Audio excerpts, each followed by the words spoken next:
शिवरायांचे कैसे बोलणे, शिवरायांचे कैसे चालणे, शिवरायांचे सगळे कैसे असेल त्याग करून साधले तो योग, राज्य साधनाची कैसी काय याहून करावे विशेष कधीच म्हणावे पुरुष, या उपरी आता विशेष कार्य शौर्याचा एक अंश धैर्याचा जीवनातला एकच उजळून टाकू फुसू पाणी पडत आमचे भारतीय सवारीची एक भाव मंत्रालय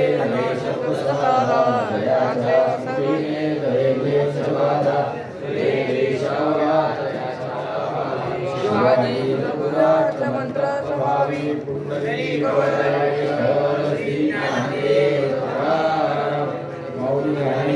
महाराज की जय, जगद्गुरु तुकाराम महाराज की जय, छत्रपती शिवाजी महाराज की जय, धर्मवीर संभाजी महाराज की जय, सद्गुरुदेव महाराज की जय. खिडक्या उघडा म्हणजे हवा खेळली आवाज घुमत नाही, ती उघड ही पण उघडा कोणीतरी, आवाज घुमला नाही पाहिजे. तुम्हाला मला दोघांना त्रास होत नाही. काल आपण श्रावण पौर्णिमा म्हणून 2 दिवस पौर्णिमा आहे, काल पण आहे आज पण आहे, लक्षात ठेवा. काल जानवे बदलण्याचा जो विधी असतो धर्मात सांगितलेला आहे तो आपण करतो. कोणतंही धर्म कृत्य करीत असताना खांद्यावर जानवं असल्याशिवाय करता येत नाही, त्याला शुद्धी नाही. म्हणून जानवे सगळ्यांनी धारण करायचे असतात. प्रत्येकाला उपनयन करून 8व्या वर्षी जानवं धारण करायला, कधी 12व्या वर्षी कधी 16व्या वर्षी सांगितलेलं आहे धर्मशास्त्राने. पण सगळ्यालाच आपल्याला उपनयन करणं शक्य नसतं, म्हणून लग्नाच्या आधी हल्ली जानवं घालतात आणि लग्न करतात. पण ही जानवी बदलावी लागतात, जीर्ण होतात, खराब होतात, तुटतात, अनेक गोष्टी त्याचा विचार आहे. उपाकर्म तथा श्रावणी असं या दिवसाला म्हणतात. त्यामुळं श्रावणी पौर्णिमा असाही या दिवसाला नाव आहे. 2-3 अर्थाने आहे. पहिलं, श्रवण नक्षत्र या पौर्णिमेच्या दिवशी असतं, बहुतेक वेळा 99% असतं, म्हणून या दिवसाला श्रावणी असं म्हणतात किंवा श्रावणी पौर्णिमा म्हणतात. दुसरं, हे आपल्या हिंदू संस्कृतीतलं असणारं माणसाचं जीवन धर्माभोवतीचं गुंफलेलं जे आहे ते विलक्षण आहे. श्रावण महिना म्हणजे व्रतवैकल्याचा महिना आहे. संपूर्ण महिन्यात किती व्रत आहेत तेवढे वर्षभरात सुद्धा मला असतील असं वाटत नाही. किंवा उपासनेचा महिना आहे, साधनेचा महिना आहे. श्रावणी सोमवार असो, श्रावणी शुक्रवार असो, अनेक दिवसाला काही काही वेगळं मात नाही. मग ते नागपंचमी असो, श्रावणी पौर्णिमा असो, श्रीयाळ षष्ठी असो, खूप गोष्टी श्रावण महिन्यात आपल्याला. भगवान श्रीकृष्णाची जयंती आहे. आमच्या भागात बैलपोळा या दिवशी असतो, अन्य दिवसात अन्य क्षेत्रात अन्य दिवशी आहे. कुणाचा बैलपोळा भाद्रपदात असतो, कुणाचा आषाढात पण असतो. ज्या भागात ज्या दिवसात पिकाचं काम आहे त्या पद्धतीने बैलपोळ्याचे दिवस मागे पुढे होतात. पण विशेष सगळ्या गोष्टी लक्षात, श्रावणाचं त्या अर्थाने विशेष आहे आणि त्या दृष्टीने श्रावणातला आजचा दिवस म्हणजे पौर्णिमेचा दिवस विलक्षण आहे. या दिवसाला 3 वेगळी वेगळी नावं आहेत. आम्ही शिवाजी महाराज सांगत असताना इतर धार्मिक संदर्भ दिवसाचा आणि ऐतिहासिक काही गोष्टी असतात त्या आपल्याला कळाव्यात म्हणून सांगतो. नाही सांगितलं तुम्हाला नको असेल तर ते पण सोडून टाकू, आपल्याला काय फक्त तेवढंच विचार करायला हरकत नाही. सांगू द्या का नको म्हणजे थोडं कळावं. आजच्या दिवसाला 3 विविध नाव आहे. त्यातलं पहिलं नाव मगाशी मी सांगितलं, श्रावणी पौर्णिमा असं म्हणतात. श्रावण महिन्याची पौर्णिमा म्हणून श्रावणी पौर्णिमा. पण नावाच्या हिशोबाने विचार केला तर त्याला नारळी पौर्णिमा म्हणतात. एक नाव आहे ते नारळी पौर्णिमा आहे. काय नारळी पौर्णिमा म्हणजे, श्रावण महिन्याच्या आधी कोकणातला पाऊस जास्त असतो, तो आता ओसरायला सुरुवात होते आणि या पावसाच्या काळात समुद्रात जाऊन मासेमारी करणं शक्य नाही. दर्याला तुफान असतं किंवा समुद्र उसळता असतो, त्यामुळं तो काळात मासेमारीला बोटी जात नाही, नावा जात नाहीत, मच्छीमार लोक जात नाहीत. मग आता समुद्र शांत व्हायला सुरुवात होते आणि मग समुद्राचं पहिल्यांदा पूजन केलं जातं आणि त्याला नारळ अर्पण केला जातो. आजच्या दिवशी हा विधी कोकणात सर्व गावात होतो, मुंबईत जास्त मोठा नव्हतो. अगदी सोन्याचा नारळही रत्न लावलेला समुद्राला अर्पण करतात.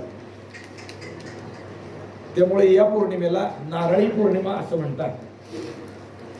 या दिवशी नारळी पौर्णिमेच्या दिवशी आपल्याकडे नारळाचं केलेलं पक्वान्न खाण्याची पद्धत आहे. काल तुम्ही खाल्ला असेल नारळाचा भात, नारळाची खीर किंवा अजून काही नारळाचा लाडू म्हणजे खोबऱ्याचा लाडू वगैरे करतात, तसं पक्वान्न करून खातात. जे जास्तीत जास्त चांगलं शक्य आहे आपल्याला जे येतं, माता भगिनी ज्या हौसनं करतील मग तिन्ही येतात. त्यांना कुणाला एखादं येत नाही किंवा त्या दिवशीच्या रुची वाटेल आज नारळाचा भात करू, नारळी भात असतात, नारळाची खीर करतात किंवा नारळाचा लाडू म्हणजे खोबऱ्याचा लाडू अशा पद्धतीनं खोबऱ्याच्या वड्या असंही करून खातात. त्यामुळे नारळी पौर्णिमा हे एक नाव आहे. दुसरं याला नाव आहे पोवत्याची पौर्णिमा असंही म्हणतात. पोवते किंवा पवित्रक असंही नाव आहे.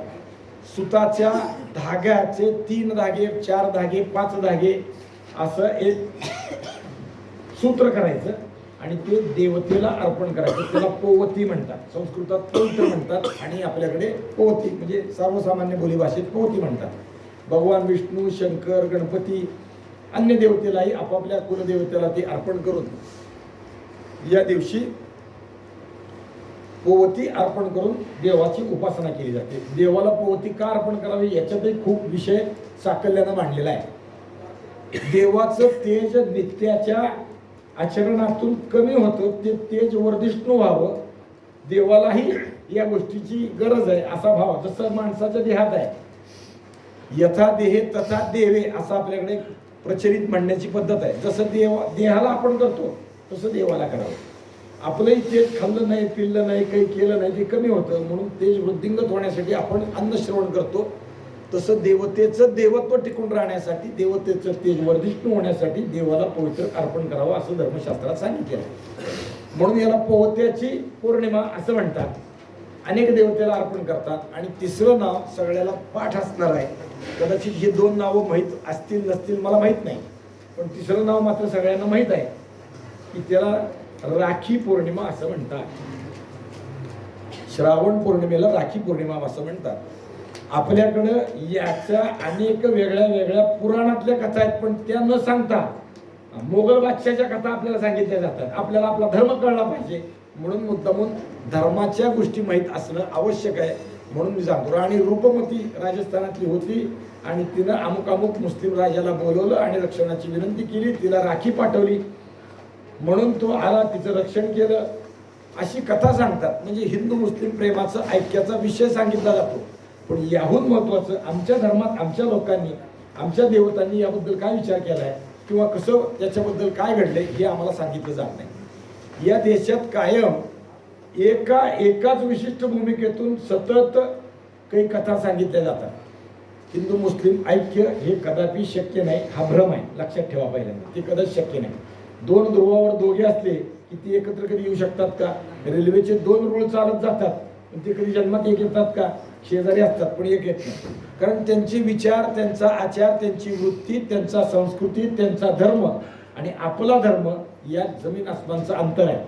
ते सूर्याला मानणारे नाहीत, आपण सूर्याला मानणारे आहोत, ते चंद्राला मानणारे आहेत. आपण शेंडी ठेवणारे आहोत, ते दाढी ठेवणारे आहेत. त्यांचा मिलाप होणं कदापि शक्य नाही. अनेक गोष्टींचा विचार त्या अर्थाने करा. आपला धर्म प्रत्येकाला जे पाहिजे, जे वांछित तो ते ल्याहो या न्यायानं चालणार आहे. त्यांच्यात मात्र तसं नाही. जे मुसलमान होतील त्यांनाच सगळं काही मिळेल, म्हणजे स्वर्ग सुद्धा त्यांना मिळेल, बाकीच्यांना नाही. आणि आपला धर्म विचाराने, आचाराने, प्रचाराने वाढतो, त्यांचा धर्म कत्तलीने वाढवण्यात येतो. मुंडकं कापतो तुझं, हो मुसलमान, तुझ्या घरच्याला मारतो, हो मुसलमान, असा दम देऊन चालतो. हे आपल्याकडं नाही. केवळ भ्रामक समजुतीत चालणारं आपलं विश्व असता कामा नये म्हणून या थोडक्यातल्या गोष्टी सांगितल्या. त्यामुळे त्या कथेला आपण स्थान द्यायचं नाही. मग आपण काय म्हणायचं किंवा आपण काय ऐकायचं किंवा आपण काय सांगायचं आपल्या पुराणात काय सांगितलंय, मग ते भविष्य पुराणात असेल, ते विष्णू पुराणात असेल, आपल्या धर्मग्रंथात अन्य असतील, काय आहे तो विचार आपण केला पाहिजे. हा सण कधी सुरू झाला याच्याबद्दल अनेक कथा उपकथा आपल्या पुराणांतरी आहे, आपल्याला त्या सांगितल्या जात नाहीत. एक कथा आपल्याला कदाचित माहीत असते, द्रौपदी आणि भगवान श्रीकृष्ण यांचं नातं बहिणी बंधूच आहे. भगवान श्रीकृष्णाला हाताला जखम झाली आणि इतर लोक पळापळी करून जखम बांधायला कापड आणायला गेले. द्रौपदीला मात्र कापड आणायला पळत जावं लागलं नाही, तिने आपला पदर फाडला आणि भगवान श्रीकृष्णाचा जखम बांधली.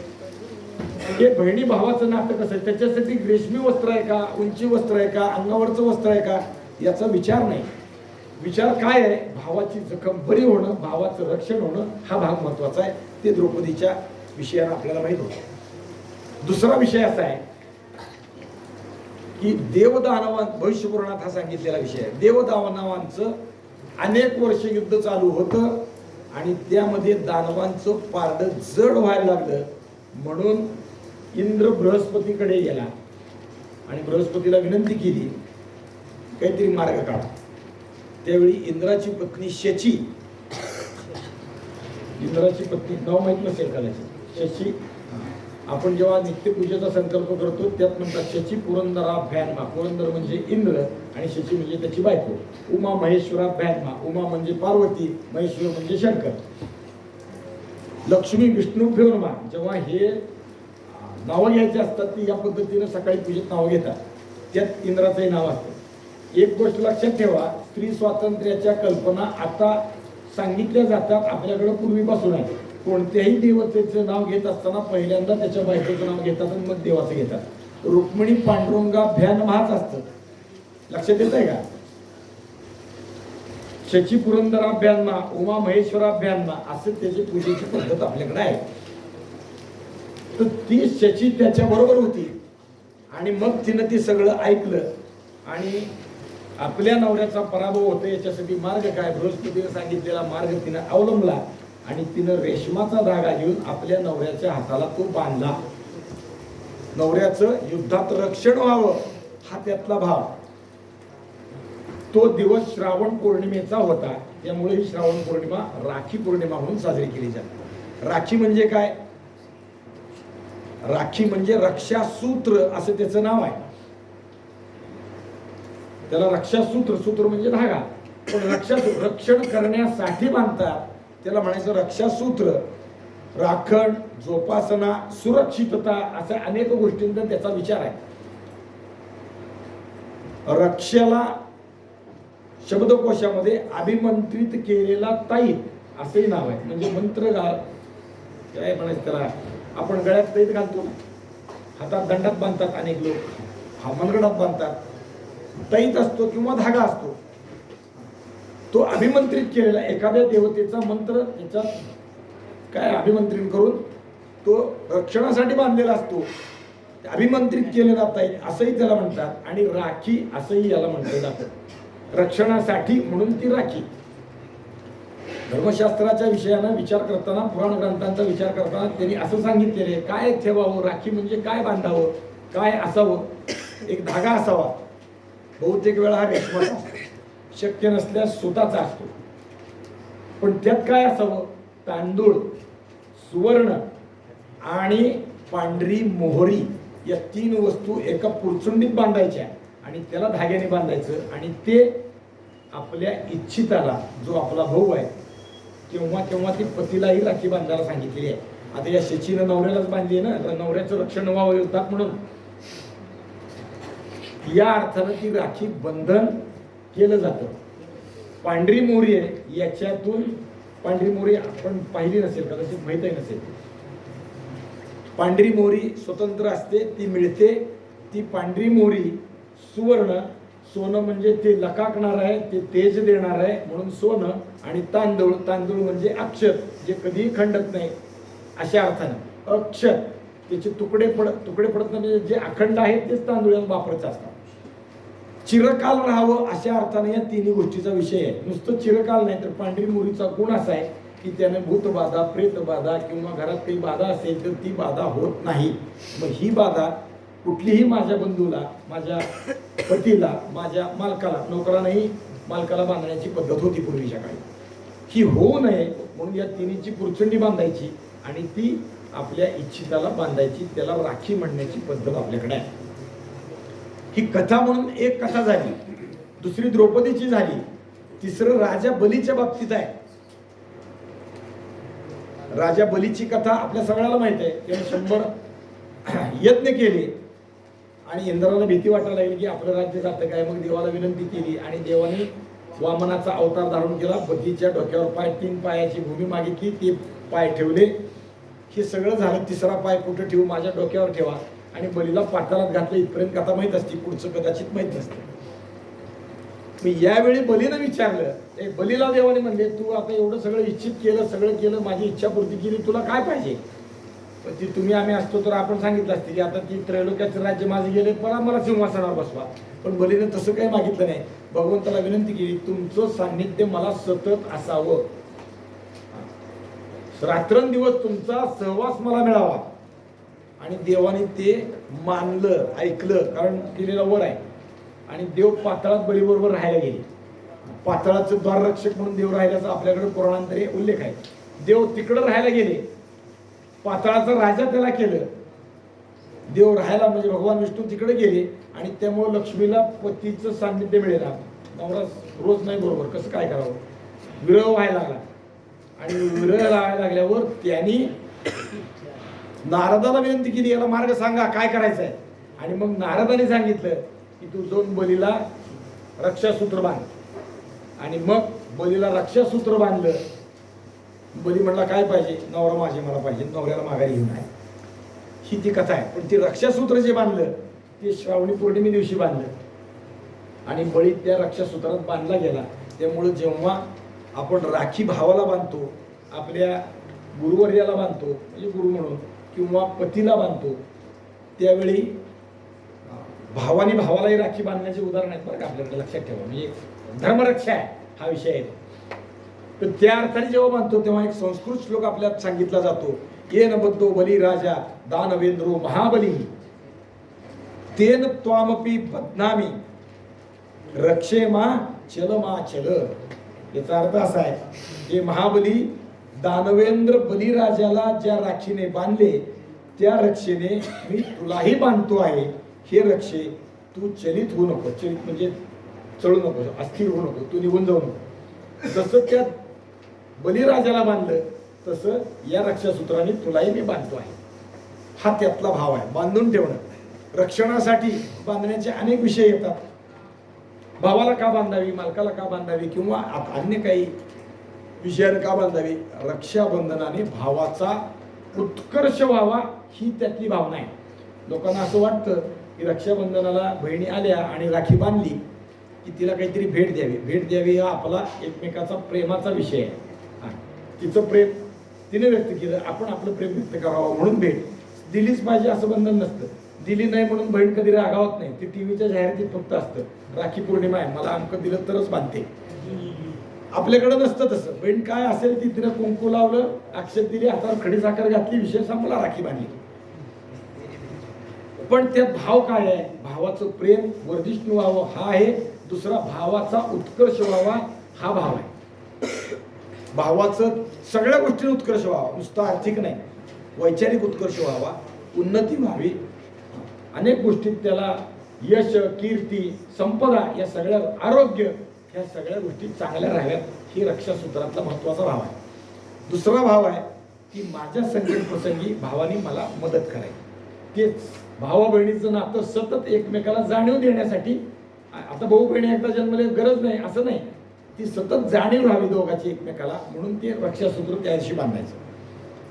दोघांचं प्रेम जे आहे भाऊ बंधू भगिनीचं ते घनिष्ठ राहावं म्हणून बांधायचं. 2-3 कथा एकात एक या अर्थाने मी त्या सांगितल्या. अनेक गोष्टींचा विषय आहे. राजपूत राजे युद्धाला जाताना त्यांची पत्नी त्यांना हे रक्षासूत्र बांधायचे, कपाळाला टिळक लावायचं. रक्षा, हे रक्षासूत्र युद्धाच्या भूमीवरती तुमचं रक्षण करतील आणि मला पती पुन्हा येईल, माझा भाऊ पुन्हा येईल, हा भाव त्यात असायचा. त्यामुळं रक्षासूत्राला इतक्या गोष्टींचं महत्त्व आहे. आम्हाला मात्र एकच गोष्ट वारंवार सांगितली जाते, कोणची? राणी रूपमती आणि बहादूर खान काय तो जो काय आहे तो. आम्हाला ती गरज नाही. आम्हाला ते आमच्याकडे आमच्या पूर्वसुरांनी इतकं उत्तुंग करून ठेवलेलं आहे की दुसऱ्याचं बघायचं पाहायची गरज नाही. त्यामुळं या अर्थाचा विचार आपण आपल्या डोक्यात ठेवला पाहिजे. आपल्यामध्ये हिंदू धर्मांतर्गत अनेक संप्रदाय आहेत. त्यात जैन संप्रदाय आहे. या जैन संप्रदायातही रक्षासूत्राचं महत्त्व आहे. रक्षा पर्व या नावाने त्यांच्याकडे हा सण साजरा केला जातो. जैन मंदिरात महिला, माता, भगिनी आणि इतरही लोक येऊन रक्षासूत्र ठेवतात आणि जैन मुनी जे असतात ते रक्षासूत्र ग्रहण करतात, घेतात त्यांच्याकडे. त्यामुळे ते आपणही सगळ्याकडे करतो, तसं सगळ्यांनी केलं पाहिजे असा विषय आपण ठेवावा. आपण ते रक्षासूत्र वेगळ्या अर्थाने विचार करा. आपण वारकरी महाराज म्हणून इथून पुढचं आयुष्य व्यतीत करणार आहोत. आपण कीर्तनकार बनणार आहोत, आपण प्रवचनकार बनणार आहोत, आपण प्रबोधनकार बनणार आहोत, आपण गावागावात धर्म सांगणार आहोत, धर्म जागो निवृत्तीचा या अर्थाने प्रचार करत फिरणार आहोत. म्हणजे आपण धर्मरक्षणाचं सूत्र आजच्या दिवशी बांधतो आहोत असं म्हणायला हरकत नाही. आज आपल्यातल्या प्रातिनिधिक स्वरूपात हे पाठ संपल्यानंतर 9-9:30च्या दरम्यान मग मी बाबांशी तेच बोलायला आलो होतो. आपल्या सगळ्यांना म्हणजे तुमच्या भगिनी आता घरात तुमचं कुठं गाव आहे, नागपुरापासून गोव्यापर्यंत तिथं आहे, त्यांची इच्छा भावना पंढरपुरात येण्याची बांधण्याची आहे, पण ते सगळ्याला शक्य नाही. तुम्हालाही हातात प्रत्येकाला सणाचं हे सूत्र बांधलं गेलं पाहिजे. तो प्रयत्न आपला होणार आहे. आज आपल्याला सगळ्याला रक्षाबंधन होणार आहे, बांधलेलं हेच आहे. पण अजून म्हणजे झालंय, सकाळी लवकर उठल्या सुरू झाले आहे. अजूनही भगिनी आहेत. एक भावाने भावालाही बांधायला चालते, लक्षात ठेवा, काही हरकत नाही. संस्कार जतन करणं म्हणजे काय हे आपल्याला शिकायचं आहे. त्या दिवशी ती गोष्ट केली पाहिजे. आपले संस्कारक्षम वय आपल्या मेंदूवरती आता जे काही आपण ग्रहण करू ते चिरकालपर्यंत राहत असते. तरुण वयात जे आपण ऐकू वाचू ते जन्मभर लक्षात राहतं. म्हणून मुद्दाम या गोष्टी विस्तारानं मी सांगितल्या.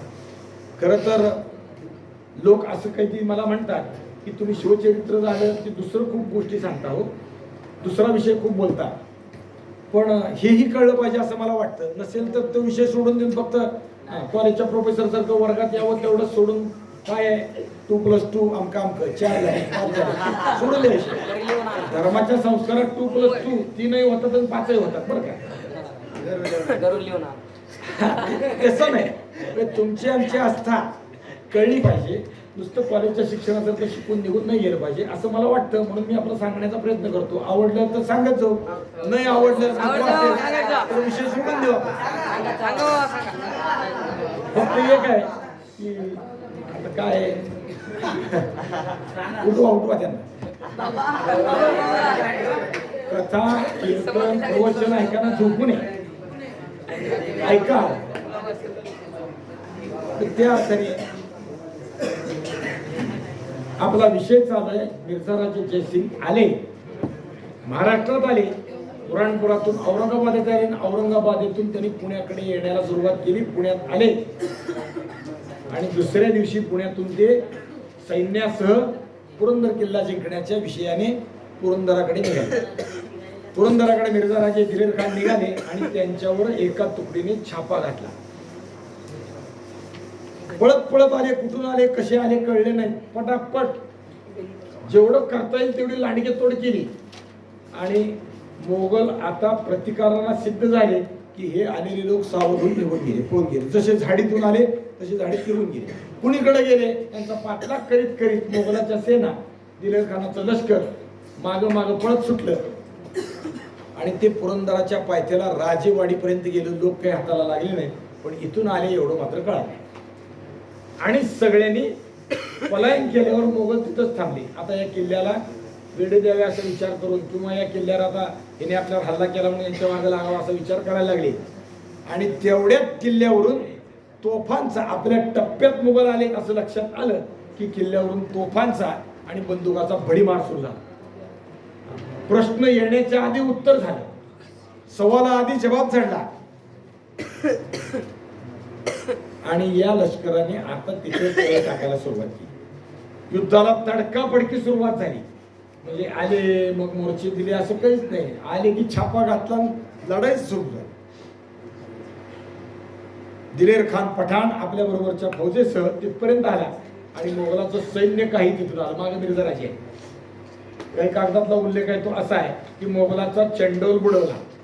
चंडोल म्हणजे आघाडीची तुकडी, आघाडीची फौजेच्या सगळ्यात आघाडीला निशाण असतं, झेंडा असतो, तो बुडवला मराठ्यांनी. आणि हे सगळं सुरू व्हायला लागलं. मग मिर्झा राजांनी काही लोकांची पुरंदराच्या पायथ्याला जाण्यासाठी नेमणूक केली. दुसऱ्या दिवशी मिर्झा राजे सासवडला पोहोचले, पण आदल्या दिवशी त्यांनी किरत सिंग हा मिर्झा राजाचा पोरगा आहे बरं का, त्याला पुढे जाऊन थांबायला सांगितलं. राजा रायसिंग, कुबात खान, मित्रसेन, इंद्रमण बुंदेला, बादल बख्तियार इत्यादी सरदारांना 3000 फौज दिली आणि पुरंदराच्या पायथ्याला जाऊन तळ टाकायला सांगितलं. दिलेर खान त्यातच आहे. पाठोपाठ मोगलाचे मोर्चे, मोगलाचं लष्कर, स्वार, तोफखाना आणि मोर्चेबंदी बंद करण्याचं सगळं साहित्य तिथे येऊन टेकलं. आणि पुरंदराला आता हळूहळू मोर्चे लागायला सुरुवात झाली. दुसऱ्या दिवशी मिर्झा राजे फौज फाटा घेऊन तिथं आले. पण येताना मिर्झा राजेंनी अजून एक गोष्ट केली. नुसतं पुरंदर किल्ल्याला मोर्चे लावून चालणार नाही. मग काय करायचं आहे? मिर्झा राजांनी परिसरात सुप नावाचं गाव आहे, करेपठार, करेपठार म्हणजे जिथं खंडोबाचा निवास आहे, त्या सगळ्या पठाराला करेपठार म्हणतात. करा नदी तिथून वाहते, नदीचं नावच करा आहे, सासवडपाशी जी नदी आहे तिला करा म्हणतात. त्या कऱ्याच्या परिसराला करेपठार, आता कडेपठार असं दोन्ही भाषेत रूढ आहे. खंडोबाचं जे मंदिर आहे जेजुरीचं, डोंगरावर आहे खंडोबा, पण त्याच्या मागच्या बाजूला कडेपठार नावानं मोठा विस्तीर्ण भाग आहे. तिथंही बाजूने खंडोबाचं मंदिर आहे. सगळे लोक जेजुरीला जातात, पण कडेपठारला जाणारे फार कमी लोक असतात. तर या कडेपठारातलं सुप नावाचं मोठं गाव आहे. मग आपण त्याचा विचार केला होता. मोहिते मामा या सुप्याचे ठाणेदार होते आणि शिवाजी महाराजांनी त्यांना जाऊन कैद केलं, कारण त्यांनी जनतेला लुटलं.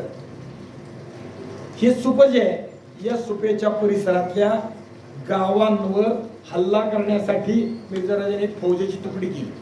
सुप घ्या आणि सोबतांचा परिचय नुसतं घ्या नाही, बेची राख करा. काही खायला प्यायला लोकांना मिळालं नाही पाहिजे, जाळून टाका.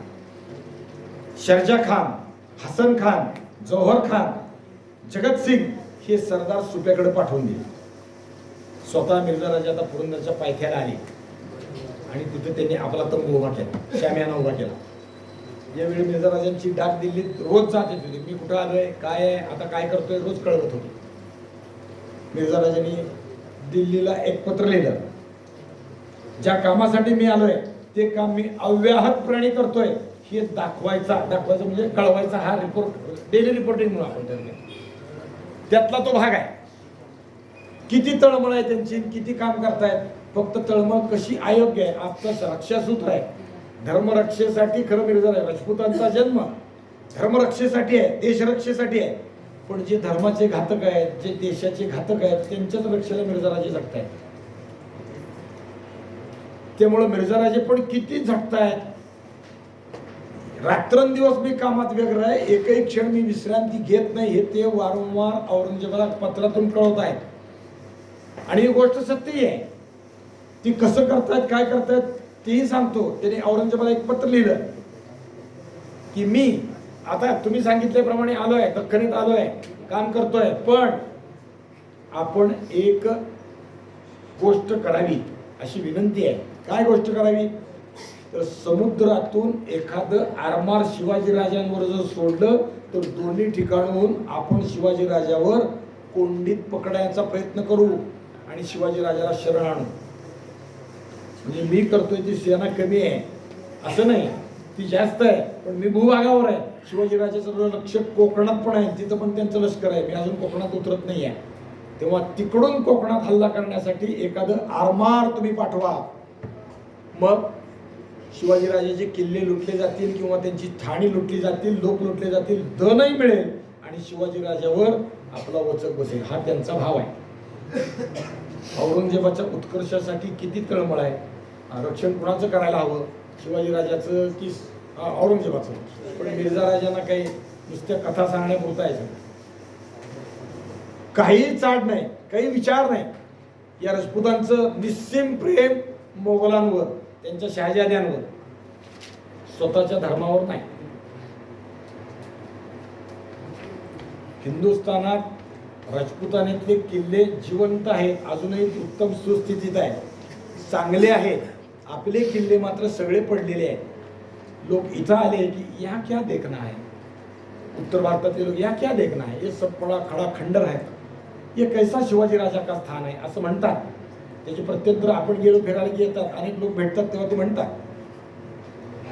कदाचित त्यांच्या भूमिका वेगळ्या असतील, त्यांना काय वाटतं माहित नाही, किंवा अजून त्यांना त्यातलं मर्म कळालं नाही. इथल्या लोक आपले जेव्हा तिथं जातात तेव्हा ते बघून आनंद वाटतो. हा हवा महल आहे, हा जहाज महल आहे, लक्ष्मी विलास पॅलेस आहे, हे अमकं स्थान आहे, हे तमकं स्थान आहे. अनेक गोष्टी पाहायला मिळतात, सुंदर आहेत, अजूनही चांगले आहेत, वापरते आहेत. काही राजपूत राजे अजूनही त्यांच्या राजवाड्यातून राहतात. हा 2 मजली आहे, हा 5 मजली आहे, हा पाणी महाल आहे, हा आरशे महाल आहे. काही अजून तिथले गोष्टी सांगतात. याची नक्षी सोन्याची आहे, याला हिरे जडवले, अजूनही चांगलं आहे बरं का तिथलं.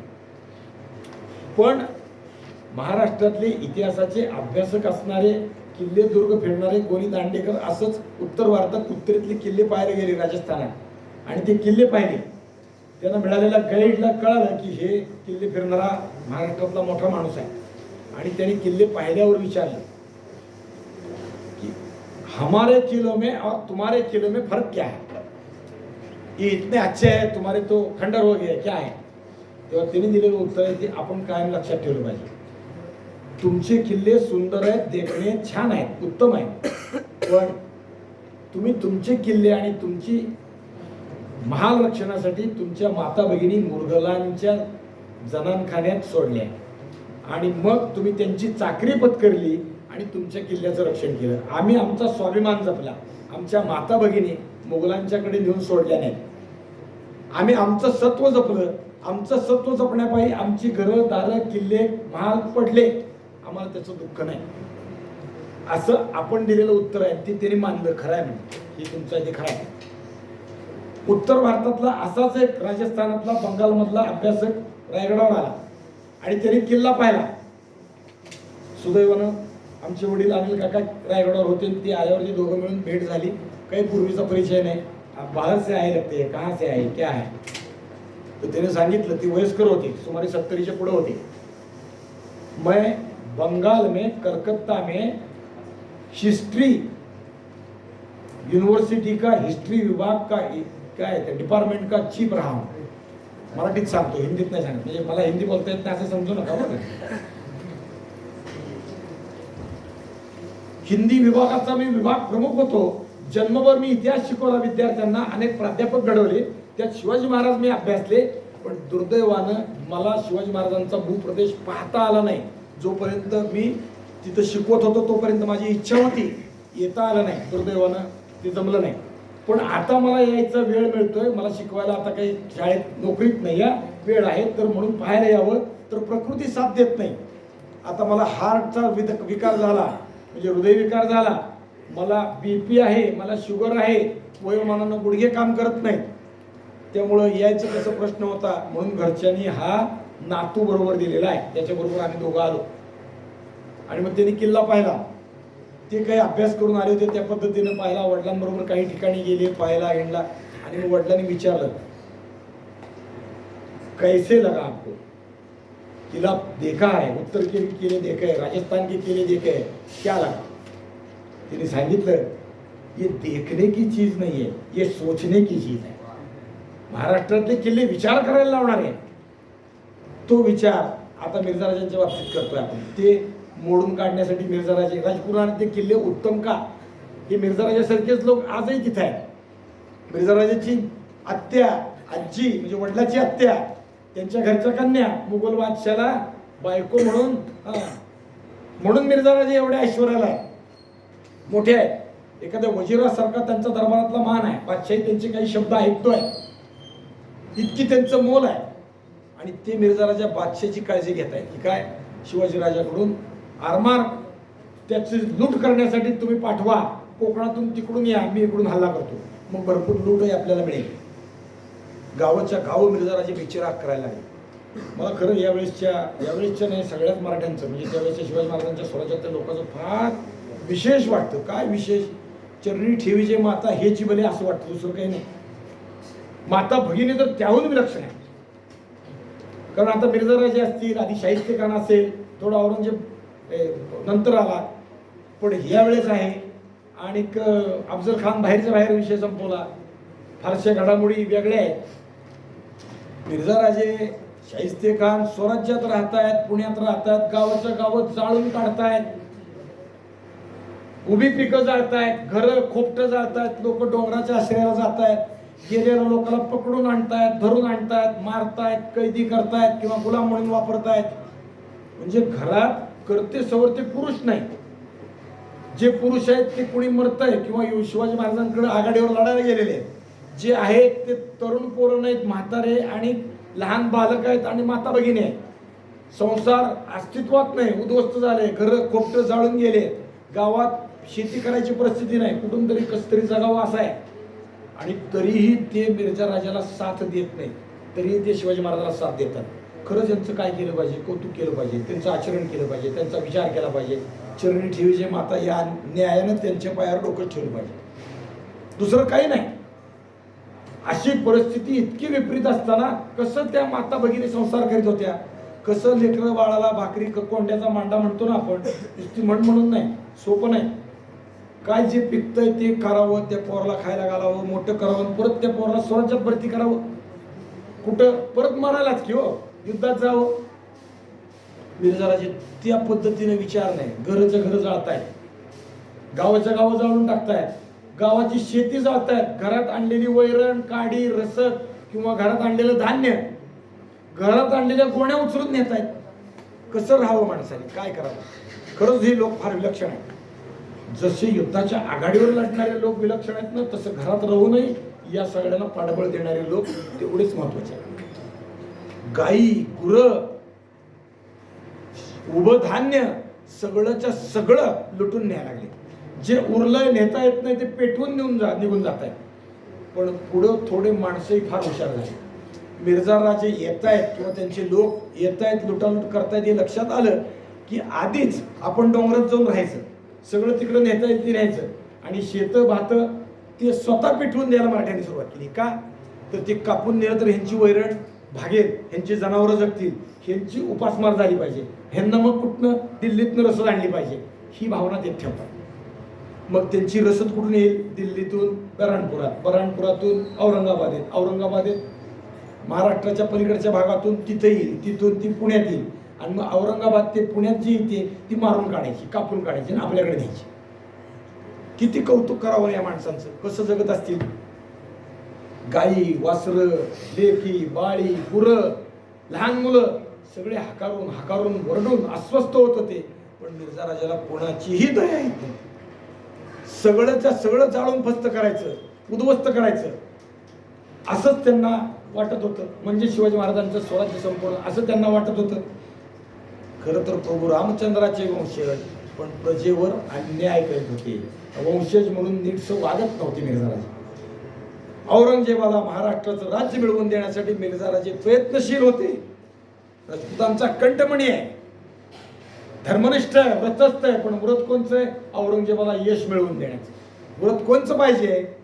धर्माला विजय मिळवून देण्याचं, शिवाजीराजांच्या बरोबर राहण्याचं व्रत पाहिजे.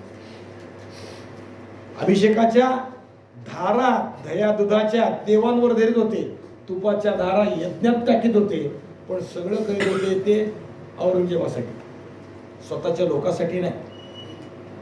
मराठ्यांची गाडगी मडकी खोपट जाळून, गाडगी मडकी घोड्याच्या टापाखाली चिरडून टाकत होते, धान्य विस्कटून टाकत होते, नेता येईल तेवढं आपल्याला खायला नेत होते. यालाच ते पुण्यकार्य समजत होते. आणि यावेळीही ते म्हणत होते, जय भवानी, हर हर महादेव. त्यांची गर्जना एकलिंगजी की जय. हे सगळं विपरीत आहे. कसं युद्ध आहे पहा मिर्झा राजांच्या बाबतीत विचार करताना. शिवाजी महाराज मात्र वेगळ्या पद्धतीने विचार करतायत. ते काय म्हणतायत? पृथ्वीचा भार नाहीसा करण्यासाठी मी जन्माला आलो आहे. भगवान कृष्णाच्या जन्माचा उत्सव 2-4 दिवसांनी चालू होतोय. कृष्ण जन्माच्या आधीचा जो विषय आहे तो काय आहे? पृथ्वीवरचा राक्षसांचा भार न्यायसा करण्यासाठी मी जन्म धारण करतोय. कृष्ण जन्माचं ते आहे. तसंच शिवाजी महाराजांचं आहे, माझ्या भूमीचं संरक्षण करणं हे माझं आद्य कर्तव्य आहे आणि ते बजावायला मी कधीही चुकणार नाही. मग बरे मिर्जाराजे येऊन तू स्वतःवर जग मी सोडत नाही. पुरंदराच्या पायथ्याशी आता ढिगारा पडला, फौजीचा प्रचंड पसारा वाढत चालला. फौज तिथं आली. दिलीर खानाने आल्या आल्या गडावर एल्गार केला, पण गड काय सामान्य आहे काय? मातीच्या ढेकळाचा आहे काय? पाय ठेवला की विरघळून जायला, पाण्यात टाकला की फुटून जायला? नाही. पुरंदर विलक्षण आहे. गड टणक आहे, दगडासारखा, काळ्या कातळासारखा. महाराष्ट्रातला म्हणजे डोंगर आणि हिमालयातला डोंगर जमीन आसमानचा फरक आहे, कायम लक्षात ठेवा. त्याचे दोन विषय वेगळ्या पद्धतीने मी सांगतो. हिमालयात गेलं की माणूस निवृत्तीकडे जायला लागतो आणि महाराष्ट्रात राहिला, या सह्याद्रीच्या दऱ्याखोऱ्यात राहिला की प्रवृत्तीची मनातली वाढ होते. प्रवृत्ती आणि निवृत्ती यातला तो फरक आहे. प्रवृत्ती म्हणजे कसलीही विपरीत परिस्थिती जरी निर्माण झाली तरी त्याच्या विरुद्ध लढण्याची वृत्ती या प्रदेशात आहे आणि तिकडे गेलं की सारसंग परित्याग करून संन्यास घेण्याची वृत्ती येते. लक्षात ठेवा. महाराष्ट्रात शेती करणं फार अवघड आहे. महाराष्ट्रात म्हणजे याचा अर्थ सह्याद्रीच्या दऱ्याखोऱ्यात जिथं बैल सुद्धा सरळ दोन ओळी चालू शकत नाही असा तो भाग आहे. परत खाचरं खड्डा काढून दुसरे खार करावं लागतात, त्याच्यानंतर दोन ओळी झाल्या की परत खड्डा करावा लागतो भातशेतीला. सह्याद्रीचा गुण आहे तो वेगळा आहे. इथं रोजचं जीवन खडतर आहे, त्यामुळं इथला माणूस टणक आहे. भले निसर्गाशी सुद्धा लढायची आमच्यात ताकद आहे, तर तो औरंगजेब कुठला काय काढलाय हा त्यातला भाव आहे. शिवाजी महाराज त्यातले आहेत आणि त्याची अग्रणी आहे, नुसते नाही. या सगळ्याला प्रोत्साहन देणार आहे गडावर. त्यामुळं गड ढेपाळून न जाता आलेल्या दिलेर खानाला तोंड द्यायसाठी गडावर आता लग्नाची धांदल उडती तशी धांदल सुरू झाली. आल्या आल्या पहिली सलामी उडवली, बंदुका आणि तोफा चालवल्या आणि दिलेर खानाला लक्षात आले की हे काही साधं प्रकरण नाही. आले की गेलो आणि चालून किल्ला संपला. एवढं सोपं नाही.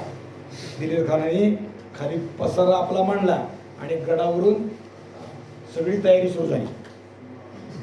आजपर्यंत अनेक संकट आली, पण हे संकट जरा वेगळं आहे. आता या संकटात हत्ती आहेत, घोडे आहेत, काय असायच ते असो, आपण यालाही परतून लावू. वरून सगळा तो पसाराच जायला लागला. पालं मारली होती. पालं याचा अर्थ राहायला लोकांचे आपण माहिती आहे आपलं तंबू. ती वरून गडावर दिसतात कशी लहान लहान, अगदी तसं नाही, अंड्याची टरफोर सगळीकडे फेटकून टाकल्यावर कशी दिसते तशी ती पाल दिसतो. गड खूप उंच आहे. गडात गड पुरंदर तसा चितोड आहे ना, चितोडपेक्षा राजस्थानापुरता ठीक आहे. आपला हिशोब केल्यावरती ती चितोड काही नाही वाटत. गडमेगड चितोडगड बाकी सब गडिया असं उत्तर भारतात एक म्हण आहे. पुरंदर तसा विलक्षण आहे. सगळ्या महाराष्ट्रातले जे उंचीचे उंच किल्ले आहेत त्यातला एक पुरंदर आहे. सगळ्यात उंच किल्ला कोणचा माहिती आहे का? यांना माहित असेल, नाही यांना माहित असेल. सगळ्यात उंच किल्ला आहे तो तोरणा आहे. ती तोरण्याच्या पायथ्याची आहे. तोरणा आहे. कळसुबाईचं शिखर उंच आहे पण किल्ला उंच आहे तो सगळ्यात तोरणा आहे. पुरंदर समुद्र सपाटीपासून 4564 फूट उंच आहे. जमिनीपासून समुद्र सपाटीचा विषय मोजण्याचा असतो आपल्याकडे आणि जमिनीपासून उंची आहे 2500 फूट. गडावरून खाली पाहिलं की हत्ती दिसतो म्हशीच्या रेडका एवढा म्हणजे बारका आणि माणसं दिसतात करंगडी एवढी. फार विलक्षण आहे. खालून पण वर पाहिलं की वरचं काही दिसत नाही. मिर्झा राजाचा हा सगळा पसारा आता वरून अगदी चित्र काढलेल्या नकाशातल्या चित्रासारखा एवढ्या एवढ्या एवढ्या झोपड्या तसं दिसतात, तसं ते तंबू एवढी एवढी दिसत होते. पण एवढा मोठा पसारा आणि एवढं मोठं फौज आली आहे म्हणून गडकरी आणि इतर लोक मात्र घाबरून गेले नाही. ते दणकटपणाने आहेत तसेच उभारले. गडावर पुरंदरगड खूप मोठा आहे. या गडाचे दोन भाग आहेत. गडाचे बरं का आधी गडाला जुळा भाऊ आहे, त्याचं नाव रुद्रमाळ, त्याचा एक किल्लाच आहे, त्याला वज्रगड म्हणतात. त्याचा विस्तार सविस्तारानं होणार आहे, थोडं बोलणार आहे आपण. पुरंदरगडावर अनेक लोक आहेत, विलक्षण आहेत. खालच्यासारखं धनसंपदा नाही पण त्याहून मोलाचे लोक आहेत. सोनं हिरे मोती याहून मोलाचे लोक या गडावर आहेत. कुबेराच्या धनदौलतीचं मोल कमी, इतकी मोलाची दौलत या गडावर आहे. गडावरची रक्षण करणारे हे जे लोक आहेत ते गडावरच्या ढालीची, ढाल म्हणजे झेंड्याला ढाल म्हणतात, आपल्या जीवाची छातीची ढाल करून राखण करणारे हे मराठे लोक गडावर आहे. मराठी म्हणजे कोण? भगव्या झेंड्यासाठी लढतात ते मराठी, जातीने कुणी का असं, जन्मजात वेगळी. ते फार कर्तृत्वाचे लोक आहेत. गडाच्या दरवाजाला सर दरवाजा म्हणतात आणि त्या सर दरवाजावरचा भगवा झेंडा यांच्याच पराक्रमावर गडावर फडकत राहतोय. हे फार विलक्षण लोक आहेत. अंगापिंडाने तसेच आहेत. 150 काळे कुट्ट लोक हाती नागव्या तलवारी आणि कुऱ्हाडी खांद्यावर टाकून या परिसरात सतत फिरताना दिसतात. उघडेच आहे. कमरेला मांडचोळणा किंवा धोतर, ते सुद्धा गुडघ्या एवढं, असे ते खट्टन कंबर बांधलेले, खांद्यावरती तलवार, कदाचित कोणाच्या खांद्यावर परशू, असं ते तिथे आहे. आणि खालून येणाऱ्या माणसाकडे असं काही रोखून पाहतात, मारका रेडा काढतो का नाही, बघतो का नाही, एखाद्या घाबरून जातो समोरच्याचा जीव, तसं ते रोखून पाहतात समोरच्याचा जीव घाबरून जाण्यासाठी. हे विलक्षण लोक आहेत. पण यांच्या मनात महाराजांच्या बद्दल आणि भगव्या झेंड्याबद्दल अपार प्रीती आहे. त्यांना रस्ता द्या. ही माणसं कोण आहेत? ही माणसं कोण आहेत? ही फार विलक्षण आहे. चोखा मेळा आहे. ती फार विस्तार त्यातला बोलत नाही, म्हणजे मी जन्मजात सांगतोय. म्हणून शिवाजी महाराजांना हाकलून देत नाही, लांब करत नाही. यांना प्रेमाने बोलवतात. या नाही, बसा नाही, नाईक जेवलात का, आजच्या गस्तीचं काय. महाराजही असं प्रेमाने बोलतात म्हणून गडावरचे लोक ह्यांची कुणी हेटाळणी करत नाही, अत्यंत प्रेमाने यांच्याशी राहतात. महाराज गडावर आले की पहिला मुजरा यांचा झाडायचा. हे पहिले मुजऱ्याला येणार, मानाचे मानकरीच आहे ते. यांची आई लक्ष्मी आई या सर दरवाजापाशी आपलं ठाणं देऊन बसते. त्यांच्यापाशी महाराजांबरोबर या लक्ष्मी आईलाही ते रोज नमस्कार करून आपलं आपलं काम करतात. गड निर्धास्त यांच्या मानेवर आहे किंवा यांच्या मांडीवर आहे. अशीच गडावर इतरही लोक आहेत. कोळी लोक आहेत, रामोशी लोक आहेत. हे यावेळी पुरंदरावर आहे. किती होते म्हणजे टोटल सगळे मिळून आकडा फारसा नाही, खालच्या तुलनेनं काहीच नाही. पण हे असे आहेत की काळे काटीव पुतळे, लोखंडाचे पुतळे दिसावेत किंवा बाबडीची गाठ जशी असते तशी खट्ट मुट्ट. कोणी काही म्हणेल तर विरघळणार नाहीत, विरून जाणार नाहीत किंवा मोकळे होणार. एकदम ताशीव पुतळ्यासारखी असे हे लोक आहेत. सगळ्या किल्ल्यावर गस्त घालताना दिसतात. हत्ती बुरुजावर, फतेह बुरुजावर, सफेद बुरुजावर, काळ्या बुरुजावर आणि शेंद्र्या बुरुजावर सगळीकडे यांची गस्त आहे. यांचं गडाशी नातं विलक्षण आहे. रामोशी मंडळींचं नातं इतकं विलक्षण आहे ना, येसाजी चिवे नाही हे या गडातले जुने आहेत. यांचं नातं कसं आहे? शिवाजी महाराजांच्या आधी या येसाजी चिव्यांच्या घरातला माणूस, म्हणजे येसाजी चिवे स्वतः असताना या गडावरचा शेंद्र्या बुरुजाचं बांधकाम चालू होतं आणि बुरुज बांधला की ढासळायचा, पडायचा. अनेक वार असं झालं. मग याला पर्याय काय? त्यावेळेसच्या संकल्पनेप्रमाणे काही लोकांनी पर्याय सांगितले. या बुरुजात माणूस गाडा, जिवंत माणूस गाडा म्हणजे बुरुज उभारी. आणि या येसाजी चिव्यांनी आपली सून आणि पोरग या बुरुजात जिवंत घातलं आणि बुरुज उभा राहिला. यांचं नातं गडाशी असं आहे, रक्ताचं आहे, हाडाचं आहे, मांसाचं आहे. त्यामुळे एक गडाशी एकजीव झालेले आहे. शेंद्र्या बुरुजाचं वारंवार ढासळणारं बांधकाम यांच्या रक्तामासाने उभं राहिलेलं आहे, नुसतं कष्टाने नाही, खऱ्या अर्थाने.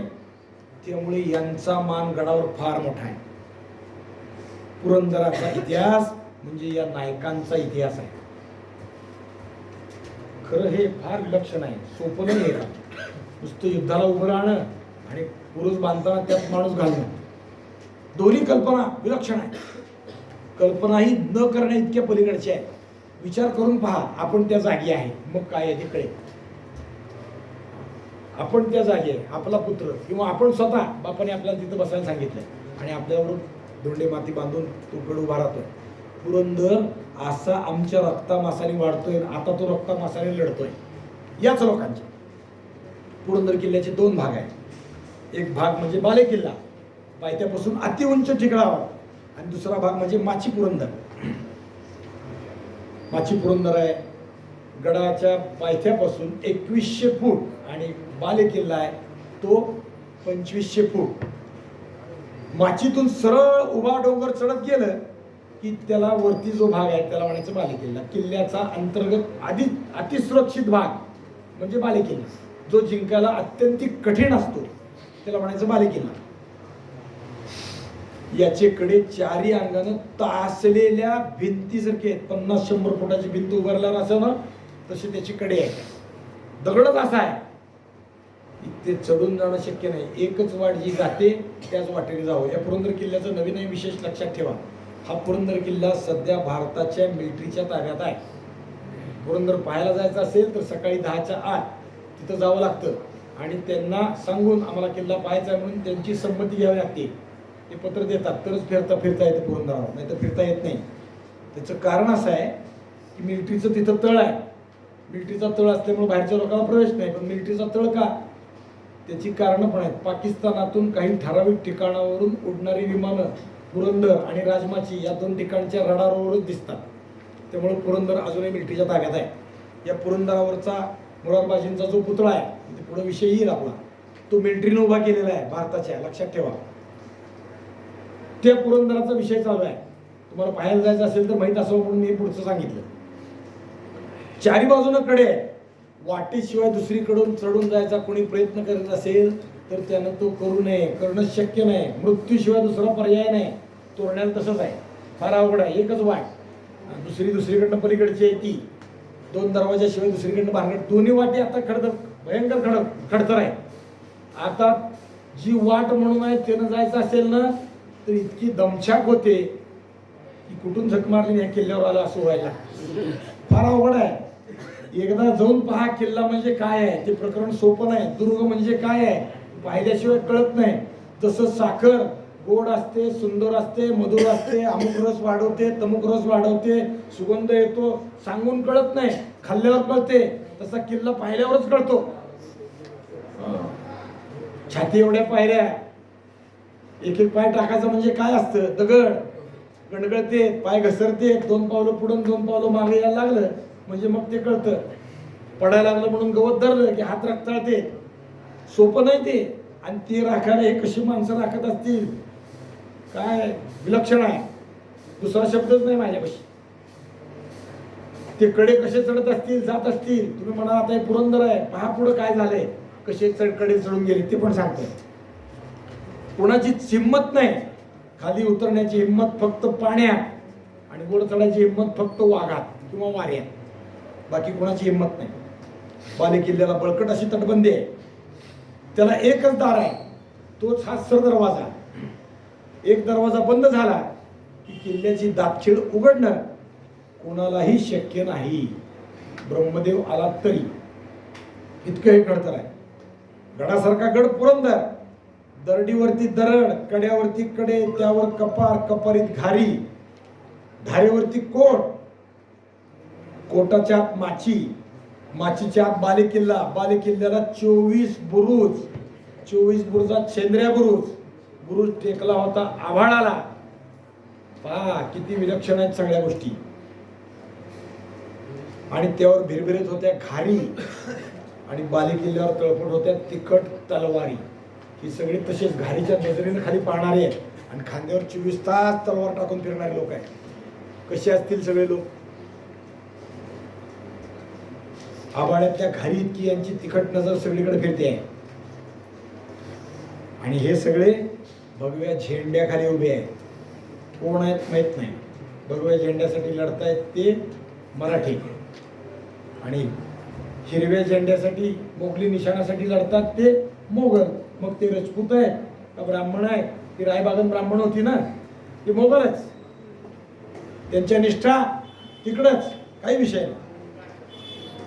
गड दणकट बळकट. यावेळी पुरंदराचा किल्लेदार कोण होता माहित नाही. पण शिवाजी महाराजांनी मात्र एक विलक्षण माणूस या पुरंदराच्या किल्लेदाराच्या मदतीला माणसासकट पाठवला होता. कसा होता? एक माणूस नामजात केला होता. शिवाजी महाराजांनी जेव्हा जावळीच्या मोऱ्यांच्यावर हल्ला केला तेव्हा तिखट समशेरीचं एक पातं शिवाजी महाराजांना इथे मिळालं. दुधारी तलवार, जणू वाकणार नाही की मोडणार नाही.